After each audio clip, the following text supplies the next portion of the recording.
Like if 5 years ago, you would have told me that, Mariann, you will be a tantra teacher publicly. I would have laughed out loud.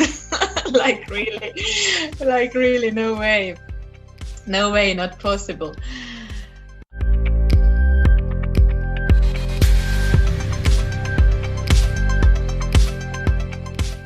Aloha, my beautiful friends on the other side of the screen or in your earplugs. My name is Krista Ralaxmidetten, and I'm coming to you from beautiful San Diego, California. I call myself New Time Coach because I believe that each one of us, we have a treasure box inside. Once we open it, we can start to live our dreams on our terms and manifest these into this reality. Welcome to next episode of Abundance in Action podcast. And today we have a very special guest, Mariann Kidron from Estonia. Welcome. Hello, Crystal. Thank you for having me. Yeah. And we know with Mariann each other quite well. First of all, because we are from Estonia, which doesn't mean that you know everyone who is from Estonia. But we have been in the same circles as tantra teachers, and also we are both working so much with ourselves, with self-development and psychology and all of these things. But also we are also very excited and contributing to community causes. And we have crossed our paths in several times doing similar things or being involved in similar projects in Estonia. But also, you just recently actually went through my deeper program called Inner Family Coaching Program, which had a huge impact to your personal and also professional life. So that was quite a journey. So it has been such a pleasure to get to know you more, and now also to introduce you to the world through this English podcast. I'm so excited. Yeah, me too.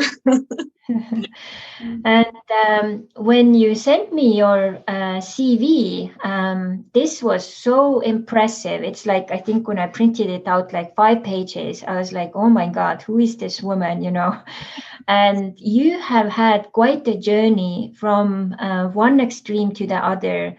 And you started out with Tartu University and studying law. And you also actually went through the European Master Program in Human Rights and Democratization. And now the recent years, you have been working a lot with the transpersonal psychology and being part of the hypnotherapy school, Conscious Me, which has been also quite influential to your processes and everything going on in your life. But you also have been very active in so many bigger programs and also school. I saw like several schools where you have been as an active member of community, bringing like new ideas, new opportunities and new perspectives, how to look at things. And you have also worked with different side of the law and also in like government institutions and things. So you have seen so many different institutions and organizations, and also, which I definitely can see, you have had quite an interesting journey to figure out who the heck is Mariann, and the identity, waves and sinusoids. And right now, I know also you are in the process of also changing your name. So it's all kind of like a huge process, like to figure out like who you are, how to identify yourself, and also how to go out there to the world. Like, okay, who am I to the world, and how would I like them to call me? So would you maybe guide us into this process of course, it's a huge story, but, how did you end up going into the law, and how has this journey like brought you now more into self-development and psychology? And right now, you just mentioned prior to this recording that you are back into a small school in the village, and having like a different influence there, being connected to community processes and pain points and so on. So that's quite the leap, like from one end to like from the law, and now on the other side to psychology is like kind of two different worlds.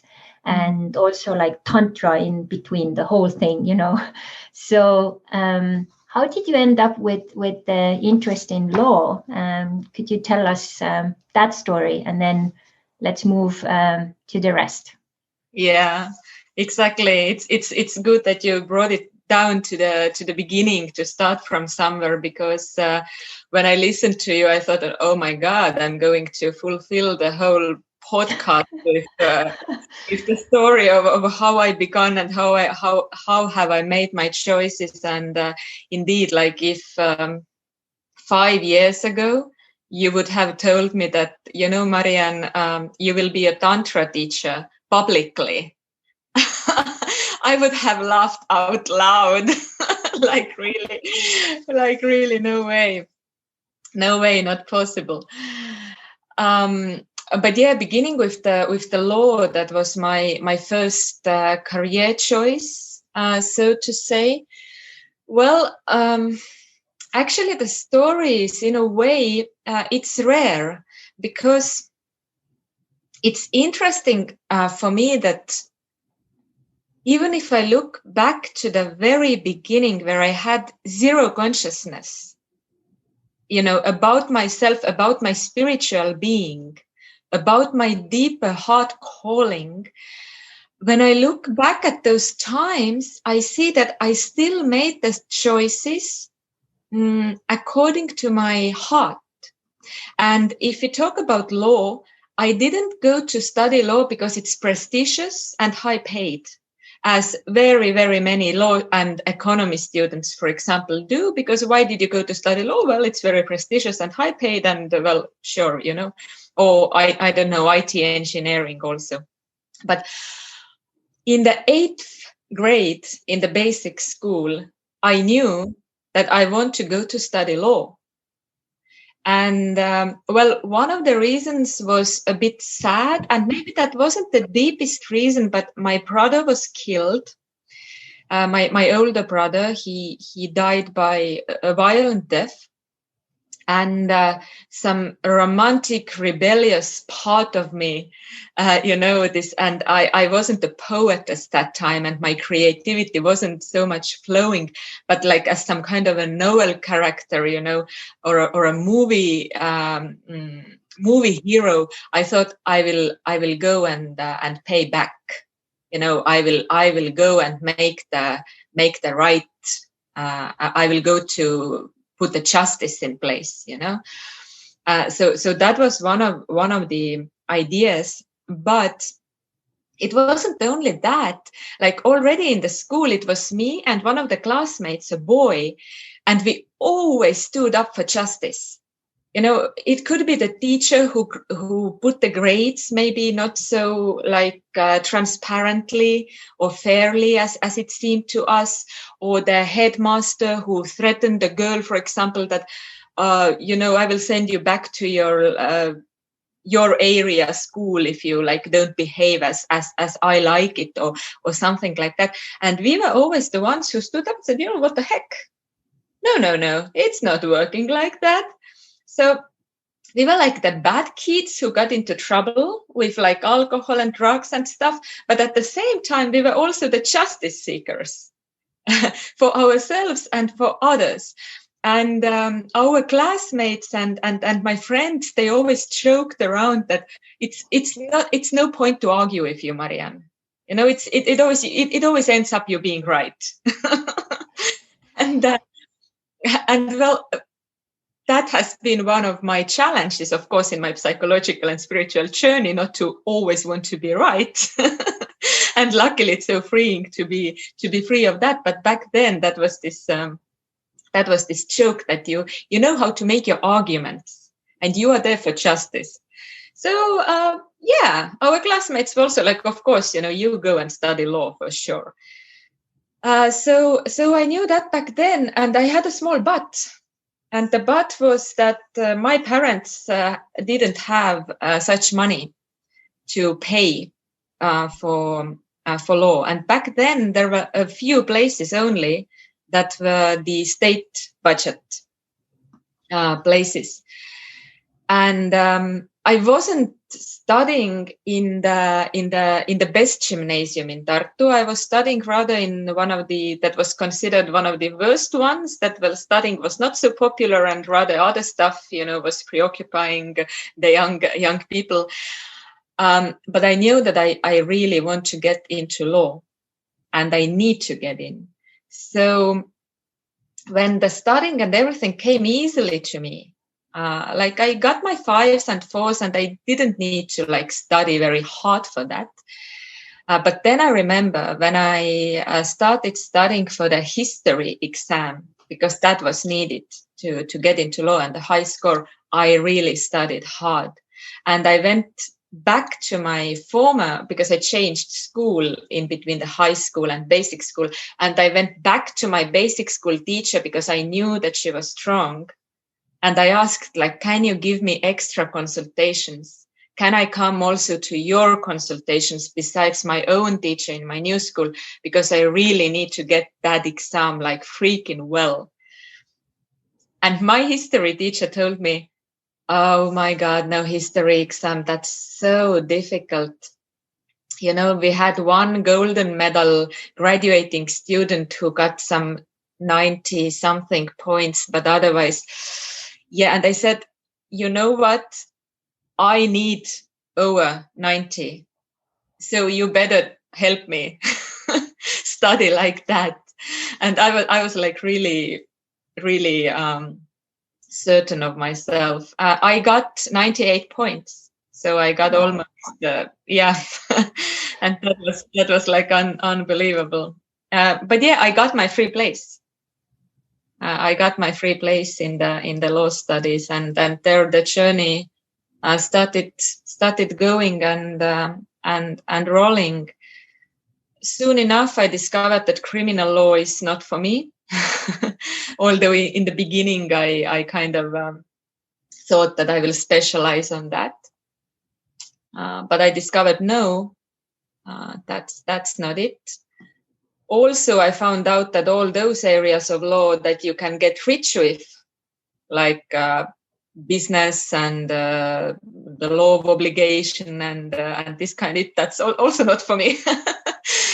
So I ended up kind of specializing in international law and human rights. That is yeah, you are not getting rich with that exactly. So, but yeah, that was my journey into law and in the field of law. So when, while in this process, when did it start to kind of come to the surface that, wow, there is something deeper in life. I should maybe look deeper into psychology, or was there another psychological breakdown for you? Because that's usually when it happens, you pushed into the corner, or something is really rapturing or shaking you up. So you start to kind of take that moment, oh my God, something's not right here. Maybe I should do something different. When was that point for you, when you started to first time really oh my God, maybe I should look more inside? When was that moment? That's so and so. I think the first moment it was a crisis indeed, but it wasn't yet that crisis that actually brought me deeper into myself. But that was the first step towards it, and that was when I graduated my bachelor degree. I had a breakup with my boyfriend. Well, I can't say really boyfriend. In Estonian, we have a beautiful word. It's called elukaaslane. Maybe partner. Partner is a good word in English. But we actually lived together, and we were together since the very early age. I was 15 or something, and we broke up meanwhile. But yeah, we got back together, and but yeah, then we broke up for good. And I diagnosed myself a depression because my friend with whom we studied actually on the one course in law, she had a depression and we had exactly the same symptoms. And then I went to my family doctor and I said, prescribe me the antidepressants, please, because I need to, go through my exams and I have this period now and I'm graduating this law school here. And they said, yeah, let's make the blood test first. And then it turned out that it was not depression. Well, probably I was also depressed, but the main thing was that the hemoglobin and the iron in my blood was just so low that they actually wanted to make me a blood transfer. And they were like, how on earth are you standing up still? And I said, well, I'm driving a car. Well, anyways, but the point who I was or how far I was from the human being, from the woman, from who I am, is really illustrated by this moment. I got to the hospital and I said, I don't have time to get into I have exams to do. So if you can help me fast, go ahead. If not, I will go and continue in this mode where the doctors were like, how are you standing up? So that was my self-worth and sensing my needs, that far. Anyway, we broke up. I graduated this course. I found my new husband very soon to come to be husband. In that state, when I wanted to get into the master, to the free place again, I didn't get in. I had a little bit, I missed some points to have one of the 25 free places in the master studies. So I said, hell. So I needed to take a year off and I worked as an aerobic trainer. I had sometimes like 4 or 5 lessons per day. Sometimes not so many, but anyway, I trained. I was an aerobic trainer. That was my main activity. And while I moved into my new partner's and future husband's home, it was fine. So it was basically my pocket money, as he paid for our life. But after this year, I like something changed in me. I don't know yet what exactly, but something changed in me. And I learned a lot actually from my future husband, because I saw how he was working. He didn't love his job. He was fed up. He was vegetating basically. And it was so easy for me to like teach him, to listen to his heart and to be brave and to just, get off and find the new opportunities. And I could tell that to him. That was fine. So that was part of the growth. But then I made, what brought me closer to psychology was when I made a new attempt to the master's. I got in, but I also got in to a very prestigious educational program called Youth to School, which is in America, it's known as Teach for America. It's a global network. Teach for All, Teach for America are the most well-known branches of it. So Youth to School is a sister organization. And I got into the both. So now I became a teacher, a full-time teacher, and preoccupied in the field of education. And that was actually the first, maybe who I am and coming closer to myself point, although not psychology yet, not so deep, but, people were asking, like, are you crazy? what's wrong with you? You're a lawyer. You could do a career in law with all this prestige, with all this money, and you go teaching, a teacher in the school. And it was 2010. Now the prestige of teachers is better, but back then, and the salaries were really low, the teacher salaries. And I said, yes. And that was the first brave choice, actually. But of course, working in school with children, and I was really thrown in. I was teaching history, civic education, English, and I was also a class teacher, which meant that I needed to be like a mother to like 25 kids.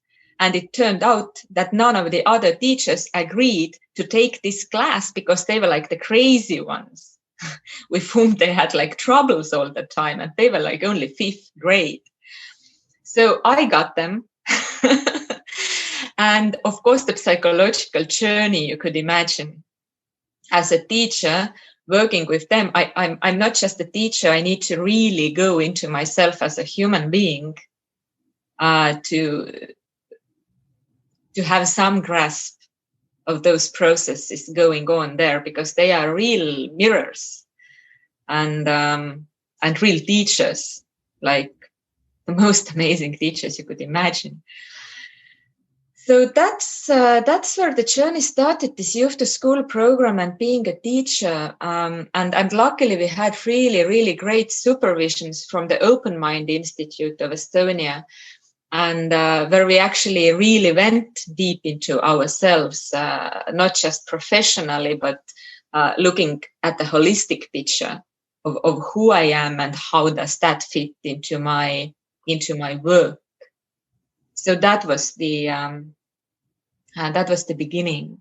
And so now going back to this, like you mentioned several times, the heart's calling, like when did you start to feel like it was maybe turning from calling to almost like screaming? Because, as time goes, it kind of gets stronger and stronger. And then sometimes also circumstances change or stuff happens so that we are actually put into a position where we have to face this voice inside and finally make the choice, like, okay, am I going to put into practice or test out some of those things which are like screaming inside of me and telling me I should do that, or should I just continue the old same way? But then you are oftentimes put into a dilemma where you like basically you feel like, as you said, like you are vegetating, you are not really living, you are just a zombie who is just going through days, but there is no joy, there is no heart connection. So how was that moment for you when that voice maybe turned into almost like screaming, like, hey, you have to listen to me, we have to do this change now, or we have to now focus more on this? When did that happen and how? Well, for me, it's a little bit different in a way, and I think it's actually good to point that out because people are different. One of the options is to be this vegetating one and really be out of energy, and the other extreme, and this is my case, is to be like hyperactive. And I was the hyperactive type. I am. That's why it maybe took me quite long because I was so preoccupied with the stuff that I loved and I enjoyed. And yet at the same time, I was feeling a void.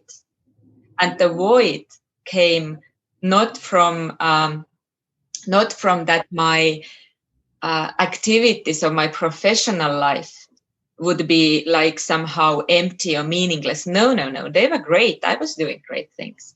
But my personal life, my marriage was fucked for long. Actually, my marriage was fucked before I married. I mean, I married already kind of a bit of lying to myself, or denying or hoping that it will get better with the marriage, maybe. Well, it didn't. And the thing was that I was preoccupied with, well, I graduated this cum laude, this European master's degree. So I studied, I lived abroad. I came to Estonia, I worked in the Ministry of Interior. And I switched to the Ministry of Education, which was again actually a small choice in a way, because the governmental institutions, 2 ministries, but still there was again this: you earn more in the Ministry of Interior, you earn more with this stuff. Why do you go back to this freaking education field again? That is, yeah. But that was my heart calling, and I followed that.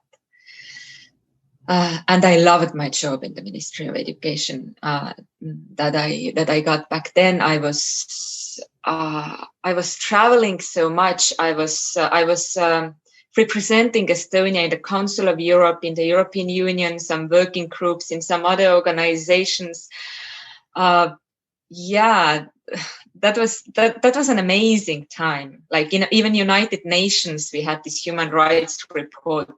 But with all that, I was still empty inside. I couldn't be a woman. And that was the thing.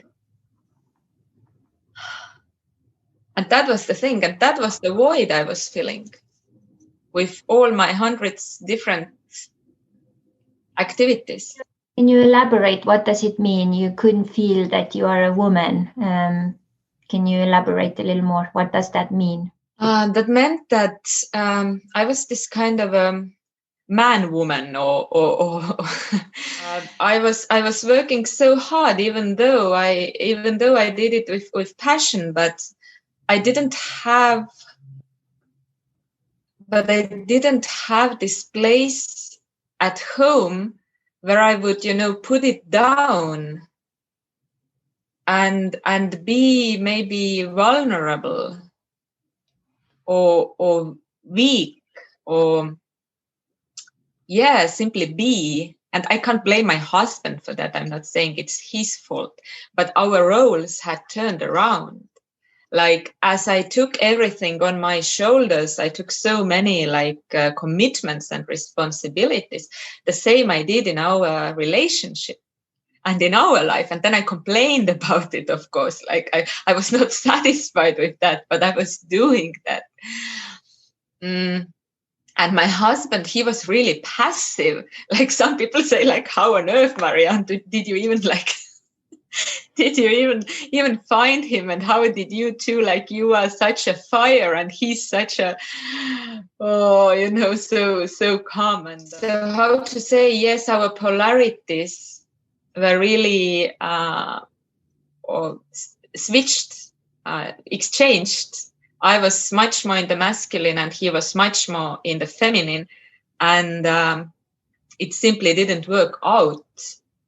And it was hard to notice. It was hard to see, because, the appearance, like if I would take a checklist, nice job, nice hobbies, go to the theater with your husband, lovely home, I would have the checklist of being happy, nicely checked. And yet something was so freaking wrong. So this change of direction, or this, when it started to scream, it wasn't first with the work. With the work, I made my necessary changes that I needed in the time, like the Interior Ministry and the Education Ministry, and I did that. But the screaming was the marriage. I needed to divorce. I needed to divorce, no matter how much it would hurt, no matter the risk I take, and no matter how much it hurts him. because I was so worried about that. He didn't want to divorce. And after this divorce, the very deep process of getting to who I really am started, because then I realized that what I need to deal with is my femininity and me as a woman, because I had lost it. I had time for everything, but not for simply being a woman. Yeah, not for simply enjoying myself, flowing. Yeah. And also sexual life, it was very difficult. I thought I'm frigid, and I thought I can't feel.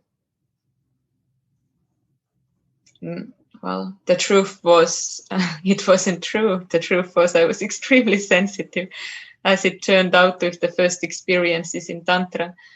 But I was so blocked. I was so blocked into my masculine energy, into this Iron Lady image that I took on myself. I was very proud of it, you know. I was so proud of it. When someone asked me, like, how are you? I was like, oh, I'm so busy. I have this and I have that, and then I did this and then I did that, and then I achieved that, and oh wow, you know. And that was my identity. I would have felt uncomfortable answering anything less. You know, someone asking, Mariann, how are you? And I'm asking, oh, you know, simply okay. You know, just living my normal life and doing, no.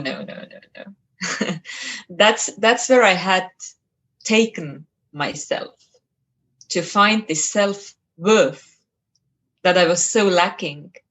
But the trouble was that I looked for my self-worth and I built up my self-worth and security on the outer, not on the inner. And while I did that, yes, I grew, I learned, but I also moved further from my inner being,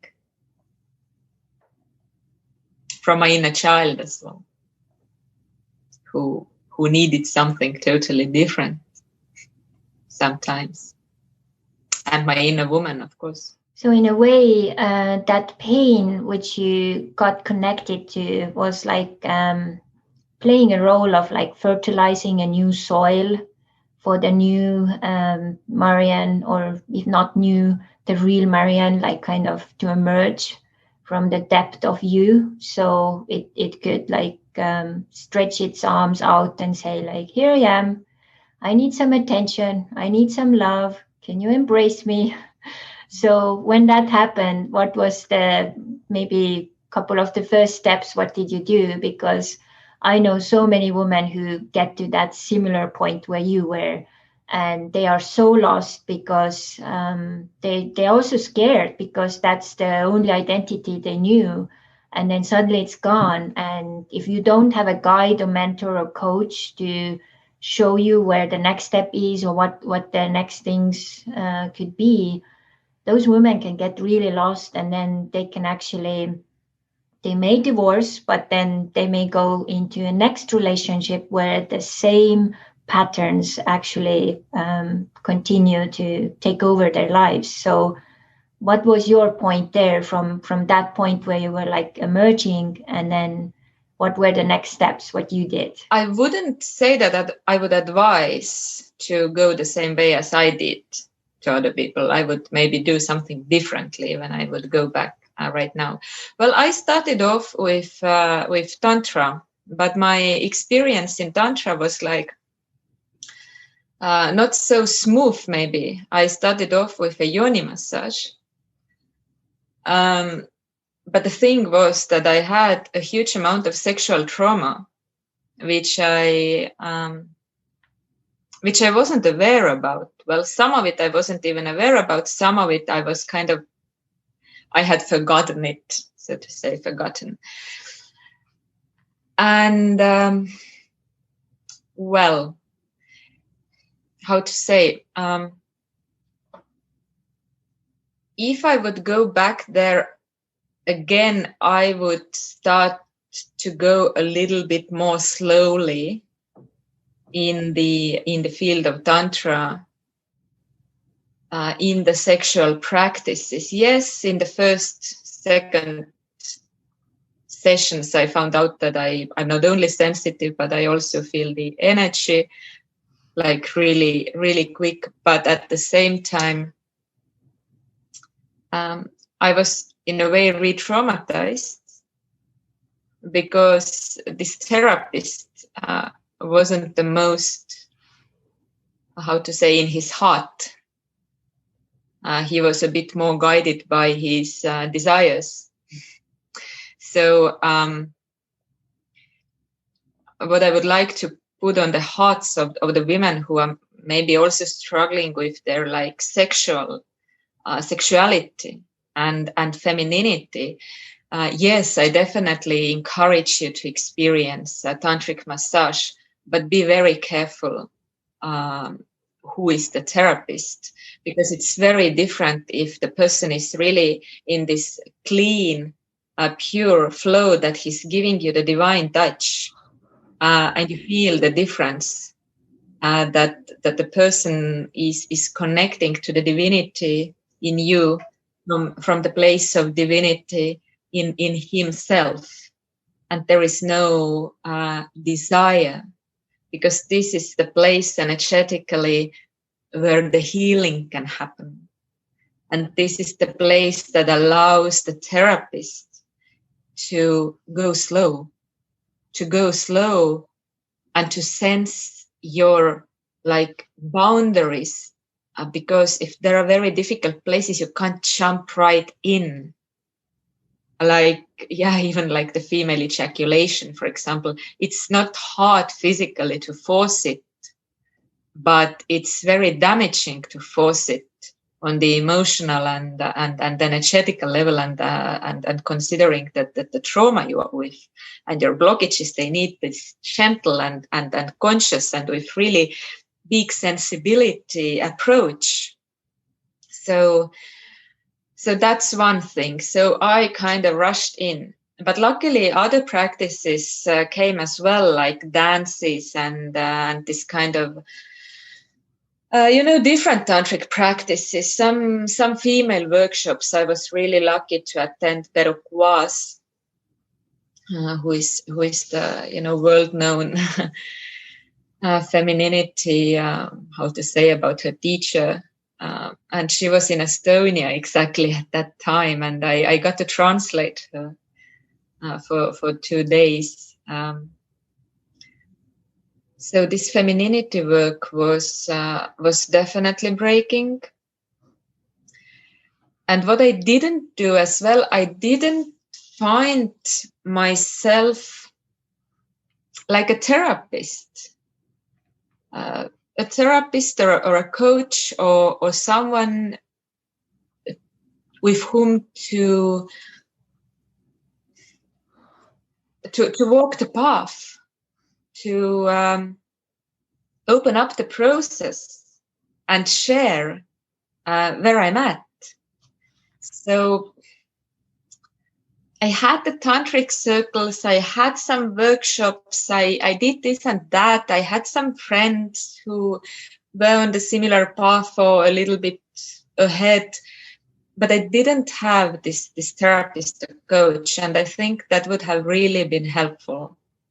So this is something, again, that I would really advise, like find a nice therapist that will be by your side, and who will know where you are at. And the therapy sessions, they don't need to be like extremely frequent. You don't need to go like once a week, but at least like once a month you take a session with your therapist, and it helps you keep yourself conscious, keep yourself aware, and walk the path and walk through the pains and difficult places and also the drawbacks, and maybe even avoid some unnecessary like drawbacks and kind of mistakes on the way. So that really would have been helpful. And I didn't have that. I had this imagination that I will go to the therapist only when I'm like really in the bottom, when I'm really screwed, when I'm like really, really in those places that, oh my God, now I can't anymore. And then, okay, I will go to some therapist. It doesn't work like that. It just doesn't work like that. So this is definitely one lesson. Yeah. And at some point, I found a therapist with whom we could like go through the continuous process, and that like helped everything and enhanced everything like a lot. And I really like what you say here about your journey, like, starting to go deeper into your divine feminine and your body and tantra and so on. And in my case, was also interesting when I started with tantra. I started actually very long ago with like books and so on, but then I visited actually Zeg eco community in close to Berlin, and I got connected to some tantra teachers there. And one of the tantra teachers, we got really connected, and I invited him to Estonia in 2009 to start, tantra classes in my studio at the time. And he had the background of like a little bit of the East and then West with Wilhelm Reich kind of perspective and stuff, which is very soft, and also Osho like in the background. So what was really special with his teaching was that the first 2-3 years, he was just focusing on the overall body massage. There was no lingam, there was no yoni massage, nothing. And many of my clients also who I got to the classes, they got so frustrated because that was the time where Estonia started to get all these yoni and lingam massages like publicly everywhere. And some of the people could understand it, like that's how you heal holistically, and that's how you build the foundation. And then that's where you also get connected to that, what you said, like the deeper healing therapist quality. And in the Estonian market of tantra stuff, then many things like happened very quickly, and you could actually become a tantra therapist just after 1 week of classes. And me, who I had been like assisting that teacher for so many years, and later also other teachers, I just couldn't comprehend with my just rational mind, how is this even possible? Because I had been in the works for like so many years and still couldn't even call myself a tantra therapist, because that was like such a huge, title and honor to even carry that. And I started to also get lots of women in Estonia who came to me and said, I went to this and this therapist, a male therapist, and I almost got raped as, someone did a yoni massage to me or wanted to enter me afterwards and so on. And I so agree that women, we have to learn, how to sense and put our spidey senses on, where to go, who to go, and also the ability to say no. And many of the times when you go into deep sessions like this, it's very important that you also have very clear agreements prior you go into the session. I had an experience with one world-named tantra teacher who did a yoni massage, and then after that asked, as like it was the most natural thing, can I enter you now? And I was like, oh, you're crazy. Like, what? And it came out that was like, most women thought that was the most honorable thing to let that teacher, do that. And it's just like unheard of. And as we are with you, we are Estonian women, we were taught, to follow whatever, the perspective of the society was, or our mothers or grandmothers. We had to be the good girls, but not only Estonia, it's like all over the world. So it's really crucial that all women learn how to say no and yes, and then also feel it in your body. And also when you feel that no, that you actually stand true to it, because that will change your life. And I have been like thinking like, okay, what can I do as a woman to help future girls, with that? And I went back, like thinking, I had a really bad sexual experience when I was 6 years old. I had no idea what even, sex meant, or what sexual organs were, and so on. And if someone would have told me that, if someone starts to come and, touch you, you have an ability and you can say no and run away or whatever, I was not told that. And people think like, 6 years old is too early to even like talk about it. No, I think, kids, especially nowadays, they have consciousness already. So maybe that's something, we should start something like that, how to say yes or no in the kindergarten already. And then of course it comes from the families also, like what kind of families are the kids like growing up. So you're touching so like essential, very deep elements here. Now you have done this journey, and I really loved also what you said, like the therapist, like find someone to talk to, who can keep you accountable throughout your journey. And also don't go to the therapist like when you're already like on a rock bottom, but use a therapist as a preventative matter in a way. And so after you made these experiences and lots of these connections started to kind of sink in, you found the Transpersonal school. Maybe you say some words like how did you end up there? And now you just like finished that journey, like that was like a major new re-identification process for you as well, right? It was indeed. Yet at the same time, many of the things that I experienced and I learned in the Tantra world were the same. So the processes, like they supported each other from different angles. I have also gone through psychodrama and constellation, like 1 year self-development course during this period. So how did I end up in the Transpersonal school? It was actually really, I went to translate. Tom Barber, who is one of the most prominent, well-known past life regression and NLP specialists. He has the latest book on the topic, past life regression, is written by Tom and his wife, Sandra.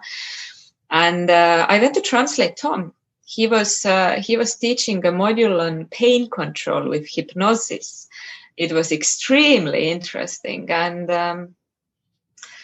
I was a translator, but I also participated on this module. The school had started; it was like a third or fourth module of this course, and I remember I did this hypnosis to one, and she had some menstrual pain. And that was exactly this. And I already felt so, I wasn't so empowered yet, but I already knew this calling towards femininity and empowering women and working with these issues. And I got exactly this client to practice in this module. So I made a hypnosis to her, and I was really intuitive guiding her in the hypnosis. And that was my very first time. I hadn't been on the course before. I just jumped in to translate. And then she came out of this hypnosis and she was like, oh wow, I'm still in the process. Do you practice? Can I come to you? And I was like, no, I'm here the very first time. But it was clear. And then my teacher, he the teacher of the school, he told me that I think that maybe you should be on this course, or like my guts tells that you should be on this course. And I said, let me get my guts too, to be sure. And then the next day I said, yeah, I should be on this course as well. So I ended up on this course that is now finishing. But I need to say I'm a little bit, again, I'm like, I have walked my path differently. I'm this cat walking alone. Like, in a way, I have been that all the time. In my law years, I wasn't the classical one. I went into some human rights and then into teaching, and then, brought this all the different things in there. And also in this school, I started early. I started practicing as a therapist early. Now I would say too early. Why too early? I got a really good feedback from my clients already very early. But thing was not that I couldn't do a good work. I mean, I was... I have been the perfectionist lady in everything I do. So, so I did a good work again. But the point was that I hadn't worked through myself enough yet. So again, if I would go back in time, I would start like a year or two later. Well, then again, of course, I grew myself as well. And I experienced those sessions where, my wall came, because I can't go further with the client than I have gone with myself. And I experienced those sessions where the walls came, and I could, and I remember I concluded the session, the client went out fine, and I broke down after they had walked out of the door. And I broke down, like energetically, emotionally, and I couldn't understand what's wrong, because I hadn't gone deep enough into my own stuff yet. So alongside all those processes, as has been my way in a way, and that is changing actually now. I'm not there anymore, but I used to be like, really, I had everything at the same time. I was so in rush. I already wanted to start my practice. I already wanted to work through like the most deep issues. And I didn't know how to give myself time, and how to be patient, and how to be fine with exactly where I am, and just let the things, flow in their own pace and their own time, and heal, not re-traumatize, and all this kind of stuff. So I have learned that on my way. And when it comes to sexuality and femininity and this kind of stuff, like lately, I was so surprised. I took a break in my therapy sessions when I broke up during your Inner Family program. When I broke up with my partner back then, and I was so broken, and also, and then the corona came and everything, and I saw that I also need to like break down the sessions, that because I'm like so deeply changing inside that I can't offer right now so much. I could offer different things.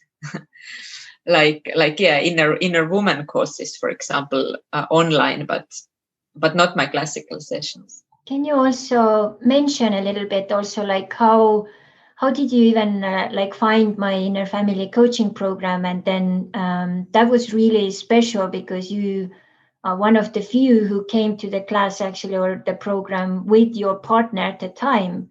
And then you both did the program, and then you actually discovered throughout the program that, wow, we have to go our separate ways, which very often happens when you start to take all these layers off and figure out like, oh my God, like I've actually maybe not been fully me in this relationship, and discover that? How was that process? Yeah, well, I found it because we knew each other from the Tantra festival, and I was teaching actually the Inner Man and Woman workshop there, and then I found your Inner Family, and that was interesting for me to bring it together, because I had working with the inner child, and yes, also inner feminine and masculine, but not exactly all of them together and throughout the 4 months, like this longitude program, so to say. So that sounded really good, and I had this feeling also then that shit, I have gone into myself, but I felt again that I need to get a bit deeper, and also that exactly I needed this working with myself, not for one session, but like continuously throughout some time, to get to some deeper layers. I didn't know exactly which ones yet, but I felt that it's time for something like that. So yeah, and my partner came along. Well, what happened to me is actually, and that goes actually together with what you said before about the sexual empowerment, that we need to learn to say no. And we need to learn to establish ourselves and be in our center and say, no, fuck no. That's not okay with me. Sorry. Like, you can love, but you don't need to tolerate everything. Or like one thing is the Tantra teacher who is like, oh, can I come inside? and you're like, oh, well, he's an authority and maybe he's such a deep Tantric man, that I should say yes. That's one side. And then the other side where we say yes is when our partners make us somehow, manipulate us, feel that we are wrong in feeling that something is not okay. And they go like, oh, but actually, this is a normal thing. Oh, but other people also have that. Or like you make such a big deal out of something, out of whatever. Or like, it's also not easy for me, And then you start like doubting yourself. Am I crazy? Am I really overreacting? Am I really like making an elephant out of the mosquito? Or oh my God, yes, but really like his needs and feelings, and boom, you are in this, I call it this codependent pattern that I carry myself. You are there taking responsibility for him, what he thinks, and you have lost contact with your inner voice that says that it's not fine, it's not safe. And I shouldn't stand it. I shouldn't bear it. I shouldn't tolerate it. And that doesn't make me a bad person or a bad woman or a careless or egoist or whatever, all that comes in. So I think that was my huge lesson throughout that program. And in this relationship, I learned to, embrace my inner woman, embrace my inner child.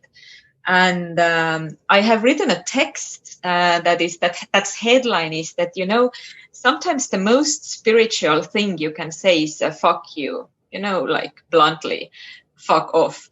And, that because spirituality is not about rose bushes and angels and golden light, shining. It's going fucking mad to the facing your shadows as well. And if you say fuck off in the right place, this is the most spiritual thing to say, because you are embracing yourself. You are remaining true to yourself. You are not expecting the defense from the outside, from the man, from someone. You are standing up for yourself, and that's what I have learned in a way. And now lately.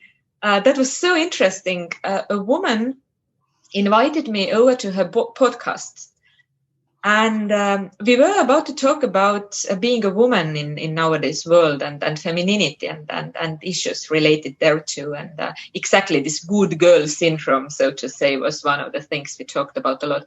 But when she introduced me, she used, and I didn't say that to her, she used like a phrase, empowerer of women. And I was like, wow. Empowerer of femininity, yeah, that's more accurate. And I was like, wow, that was a compliment, of course. But then I started to think deeper into the term, and I started to think that, yeah, okay, it's very easy to receive it and to say, yeah, I'm an empowerer of the woman. Okay, but what does that mean? And I realized that what I have been doing here on my journey that kind of concludes and maybe sums it up, and also this last relationship, I think that was the maybe hugest lesson along the way. I have been empowering myself as a woman, as a human being, but as a woman, definitely. I have learned to say my no. I have learned to not only say my no, but know what I want and what I need, and consider my feelings and needs important.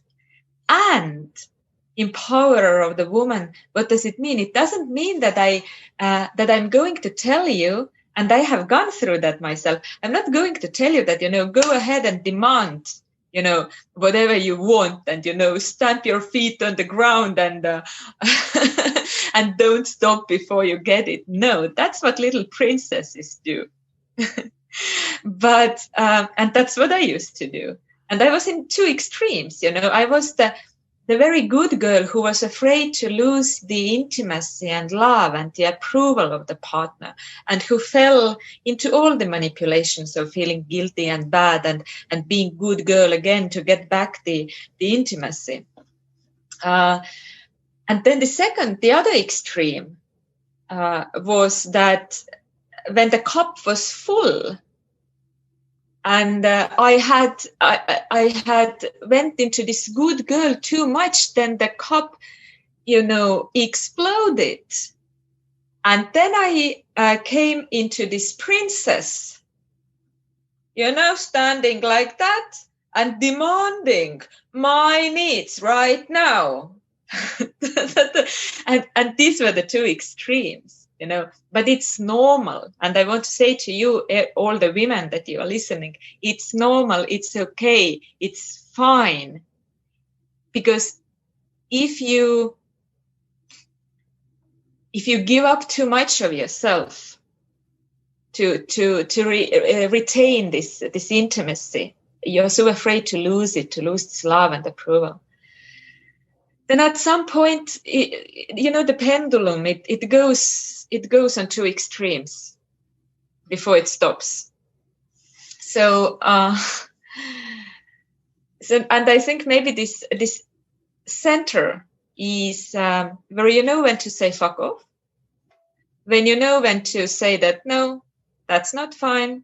Well, however difficult it is for you, or whatever, I can support you, I can be there, but this is my limit. This is it. And you can express your feelings and needs in a decent queen-like manner.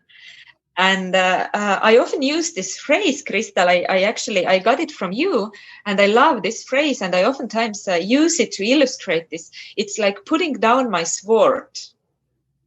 Yeah, I remember, and that one phrase is still with me. Like, you don't go stamping and demanding, but you know when to put down your sword. And it can be that you put down your sword in order to indicate that, well, this is me. This is what I'm okay with. This is what I'm not okay with. Yeah, and it also can mean that you say that this is not my fight. Sorry, but this is not my fight. I can't fight like your fight for you. I leave it there. And now in this empowerer of femininity, I think in a way, this is a lot of what I do. But the thing is that I can do it only because I have needed to go through this myself. I'm not an empowerer of women because I am stronger. I'm not. I am exactly as vulnerable. I am exactly as making mistakes as all of you are, as all of the women are. The stupid mistakes, whatever. I'm exactly the same. And this is precisely why I have something to offer. Yeah, it's so true. And I really like where it kind of came to. One of the things I really learned from the ISTA program we did in Hawaii with Michael, actually. And that's like, how to say that when you feel like, you need to do something to take care of you. And then when you say it to the other side or your partner or your wife or husband, like, hey, I need this time right now because I need to take care of me. And then the other partner would say, thank you for telling me that you need to take care of you. Please take care of you.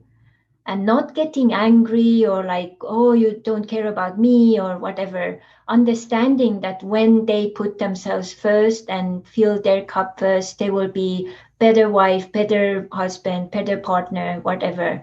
And I just recently had this experience where one of the number one podcasters in Estonia, I invited her to come to my podcast, and she took contact with me and said, Christo, I have to be honest, we have scheduled this and I want to honor this, but I've had a really hectic week, like I'm basically dead under the table right now. I'm so tired, exhausted, but I know I can, pull myself together. If you need to do it today, we can do it today. And I said, thank you for letting me know. Thank you for being so vulnerable. Thank you for, not, showing off, to the corner and coming to me as honest as you are. And thank you for taking care of you. And what do you think, how many people had told her that in her lifetime in Estonia as a powerful, strong woman? Yeah. What do you think, how many times she had heard that? Like basically zero. Yeah. And she said she had like tears in her eyes and she was like, oh my God. And we rescheduled, no biggie, and we had a blast next time because then she was rested, she was ready. And I was like, wow, where would the world be if women would also allow themselves to actually be, vulnerable with other women too, not only men, Exactly. That's okay, that's okay. That's who we are. And even myself, sometimes when things get a little crazy or too hectic, I have to take that time like, okay, I know, Crystal, you're thinking you're a superwoman, but you're also physical. You need, more rest, or you need a different diet or whatever, and then taking the time and rescheduling or, doing things what you need to do so that, it would also have better quality. So it's a huge lesson we all as women and as men are learning. And I really love that also, maybe for everyone to take from this podcast, say to the other person when they are saying no to take care for themselves, thank you that you take care of you, because then this way they make this world a better place to be. Yeah. That's such a good point. I really, really, really love it. And exactly, not only in our like relationships with our partners, but in general in life. I think that's really a good point. And that's a reflection again, like if how we value ourselves, because when I'm disturbed that someone kind of tells me off or needs to postpone, or and when that annoys me, then this is actually a mirror that I'm not valuing myself enough. And maybe I would, like in their place, go over myself and kind of, still do it, not being honest with myself. So these are those beautiful mirrors there. Definitely. Yeah. And these men and women as well, also, like at our last tantra courses, we have made actually spontaneously, we didn't plan it, but for some sharings we created women's circle and the man's circle, and that was so beautiful.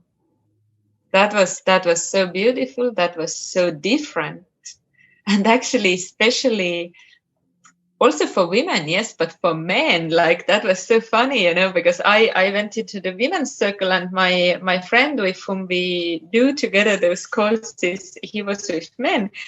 And, if women, usually they say that, women have so much to talk, and they, continue chatting. But we had finished, we were ready to go to lunch. And the men, they were continuing, and they didn't seem to finish. So I actually needed to remind them that, hello guys, we are so happy for you, but we are hungry. So but this interacting also with other women and also with other men who are used to compete. So now let's have this hypothetical question. Imagine that your life has come to end, in this setting, in this form, and some people will kind of come back and look okay, who was Mariann? What was her legend, and what was her legacy to this planet or to these people? What do you think you would like to leave behind when your job here would be done? What would you like it to be? Oh, wow. That's huge. Well, anyway, the first thing that came to me was my creation. My creation books and the books about, actually the books about the same issues that we have been talking about here today, that are really honest, that are really vulnerable, and that really help to see into the woman's heart and soul. That's one thing. The other thing maybe would be dancing, and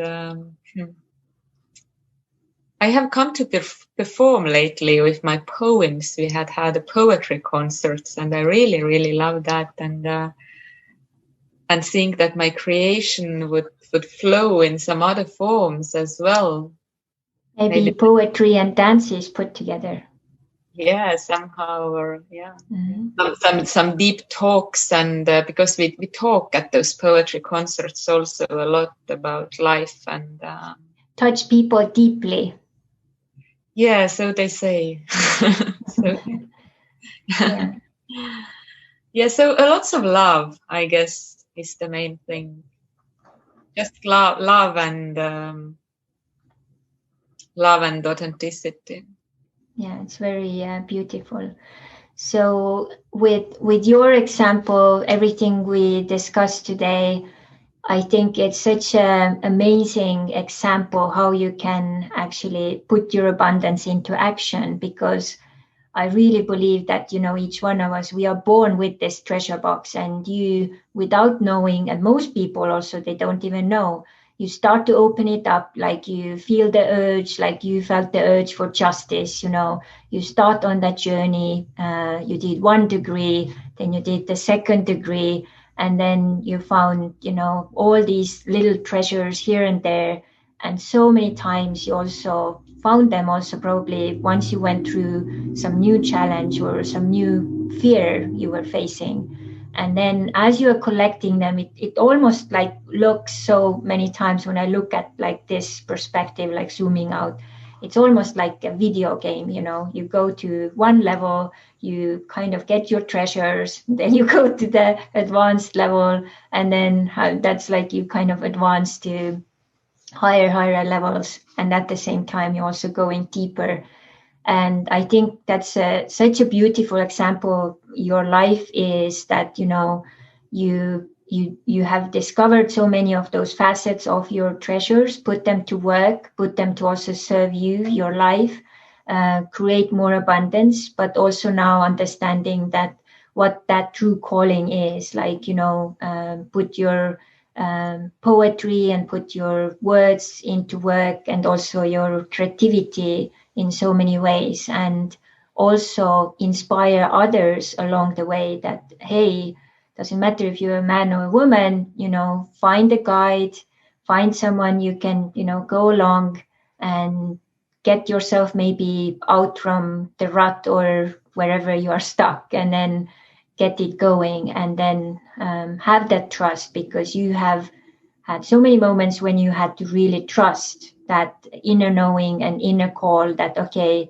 this is where I'm heading, and just going, sometimes even feels like blindly, because I have done that also in so many occasions. And then on the other side, it's not only the monetary value and worth what comes with it, but the inner feeling of satisfaction and realization. And I think that's the biggest gift why we are here. We are here to find those treasures and then give them away, isn't it? I fully agree, and also maybe that's not an advice, but maybe small thingy, burnout. It's maybe another word to kind of bring in that no need to fear it,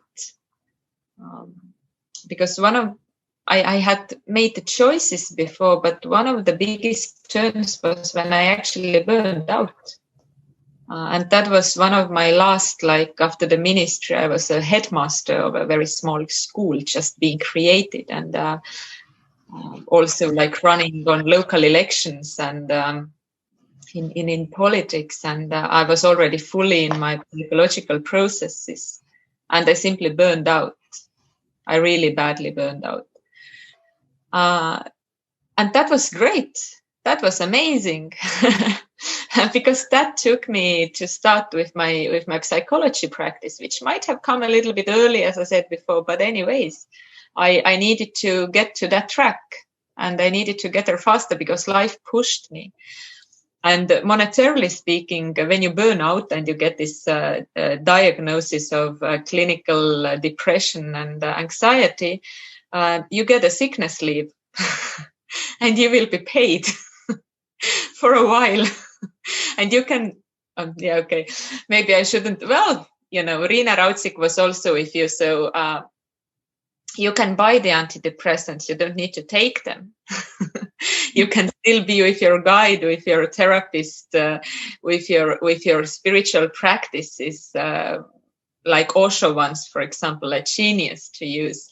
And you get yourself out of the hole probably without the tablets. But anyways, like just some tricks and things to maybe use and say thank you even to such seemingly not nice place as a burnout, because something burned out. So now you can rest a bit and light something new. Yeah, there are so many beautiful treasures to be found in those difficult, challenging, and painful times.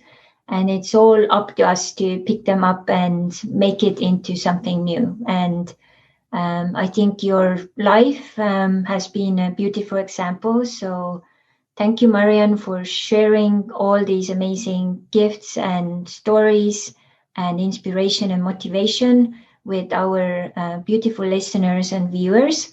And we have been so delighted to have you today.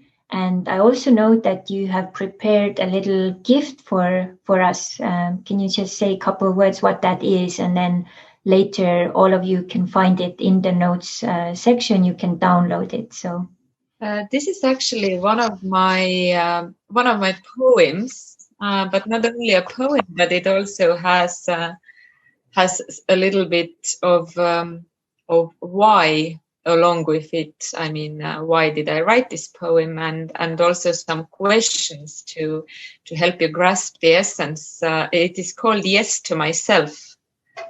So the gift is yes to myself, and this is actually a really nice, again, conclusion of what we have been talking about here with you, Crystal, throughout this whole session, about saying yes to ourselves is actually what we are talking about, because say fuck off or say no or whatever things I have been putting out here. In the end, let's put it in a positive way. What does it mean? It doesn't mean just to say no or to tell fuck off. It's not a hard thing to do. You can just slam around with that. But the other thing is to do that. So to say yes to yourself, and this is a new level, and this is why we need those no phrases and this self-establishment. So this gift is about saying yes to yourself, yes, and how to do that, and how to find this true self underneath all those different but what if. And all those layers and masks and stuff. So yeah, check it out. So the poem will maybe awaken some emotions, some feeling level, and then there are also some questions and things to dig deeper. And maybe it also will ruffle the layers, which are stuck or somehow need a little air. Or maybe need to fall off. Who knows? Exactly. Yeah. So how can people find you in case they would like to have connections with you, and also as this one goes out to more global audience? Do you also do online therapy sessions and stuff? And how can they connect with you? Yeah. Well, actually, I do, especially because I live in the forest. So also with Estonians, I do online sessions as well. So the easiest to contact with me is through Facebook, and my page is called Magdala. Magdala, yes, exactly, the birthplace of Mary Magdalene. Exactly the same name, Magdala. You'll find my page on Facebook. You can write to me there, and online I do both simply counseling, but also hypnosis is possible through Skype. Also, you're welcome to the tantra trainings, which you will also find on the Magdala page. So basically everything related to therapy you will find on Magdala page. And if you want to see a bit more poetry, then check out the Poetry of Life Facebook page. So these are the main ways. Is there something else you would like to say to finish up? What came to me was really not something original, but it just really came to me. So I guess this is it, and it's listen to your heart. Sometimes you need to say. You can't be original always. I would so much like to be original as a writer and a creator. I would like to say something that, quote Mariann said that in the end of the podcast. But no, sorry. Listen to your heart. I need to finish up with the cliche in a way. But when we think about the cliches, then, if something has become a cliche, then there's a reason for it. So maybe I will finish up with a cliche, listen to your heart. And I call each one of us to think about why this sentence has become a cliche. Yeah, it's a good one. Thank you so much for your time and presence. So much depth and beauty in everything you shared, and being the example you are. We are so delighted that we could have you. Thank you so much. And to all our listeners and viewers, as always, if you enjoyed this episode, please always put a like and share it on your social media platforms. And also, if you have a little extra time, please take the time to go to iTunes and put also a review to this podcast. So thank you so much. And till the next time, aloha.